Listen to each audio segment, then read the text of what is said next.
Ya, pemirsa, dan untuk mengetahui sampai sejauh mana efektivitas masker kain bagi masyarakat agar terhindar dari COVID-19, kami telah terhubung dengan Dr. Hud Suhargono dari ID Surabaya. Halo dok, selamat pagi. Selamat pagi, Mbak. Iya, bagaimana dok kabarnya? Sehat-sehat ya?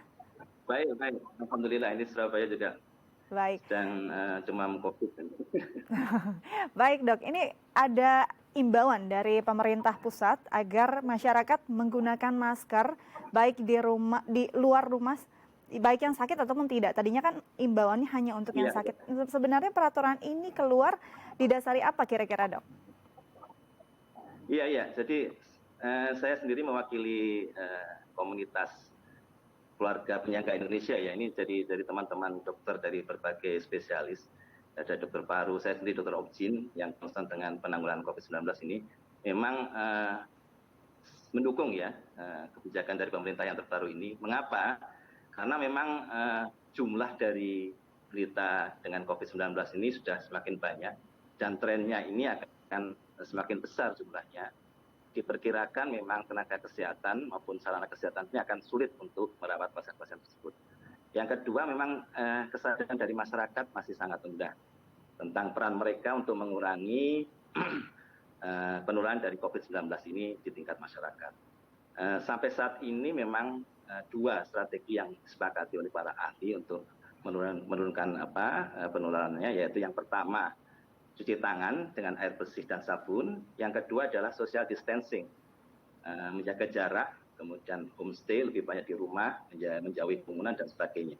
Tapi mengingat jumlah spreadingnya ini semakin banyak ya Mbak, kemudian penderita yang terinfeksi semakin banyak, ini akan menyebabkan asymptomatic carrier ya. Jadi individu yang sebenarnya sudah tertular tapi belum menunjukkan gejala ini juga semakin banyak jumlahnya. Dan mereka itu masih bisa berinteraksi dengan masyarakat luas. Nah ini peran dari masker masyarakat atau publik masker ini sangat dibutuhkan.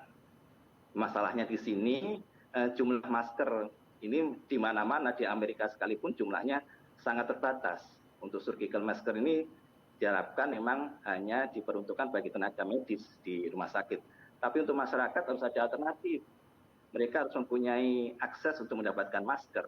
Di masker dengan dibuat dari kain ini rasanya menjadi alternatif yang cukup untuk menurunkan risiko penularan di tingkat masyarakat. Untuk semua, bukan hanya untuk yang sakit, tapi untuk semua. Karena jumlah asymptomatic carrier ini sudah semakin banyak di masyarakat. Baik dok. Jadi Ya, tadi. memang, ya.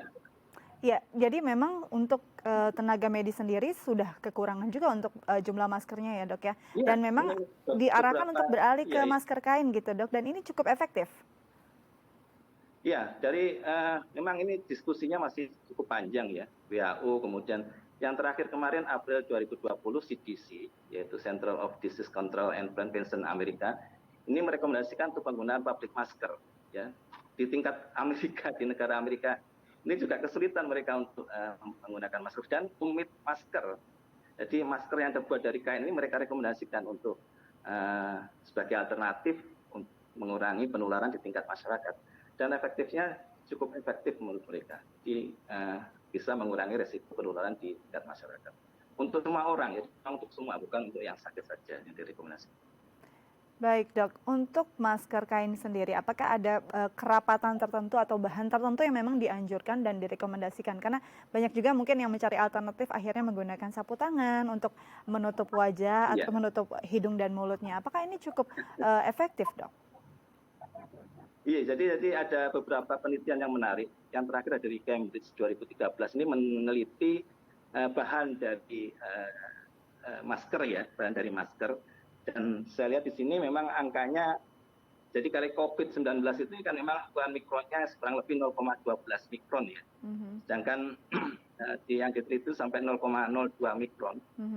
Ini yang terbaik memang surgical mask ya. Mereka lebih dari 97% bisa mencegah penularan dari partikel yang ukuran 0,22. Tapi ada bahan-bahan yang di sini juga mempunyai efektivitas yang cukup baik. Yang direkomendasikan adalah kain dari lap. Kain lap itu mempunyai efektivitas, kalau satu lapis itu saya lihat di sini 83%, Mbak. Tapi kalau 2 lapis bisa meningkat sampai 93%, 97%. Ini hampir Mhm. sama dengan cervical. Kemudian dari kain katun. Kain katun ini kalau di sini 1 lapis 69%. Kalau 2 lapis sampai 76%. Jadi memang cukup efektif untuk partikel-partikel 0,02 mikron, sedangkan COVID-19 sendiri 0,12 sampai 0,18 mikron.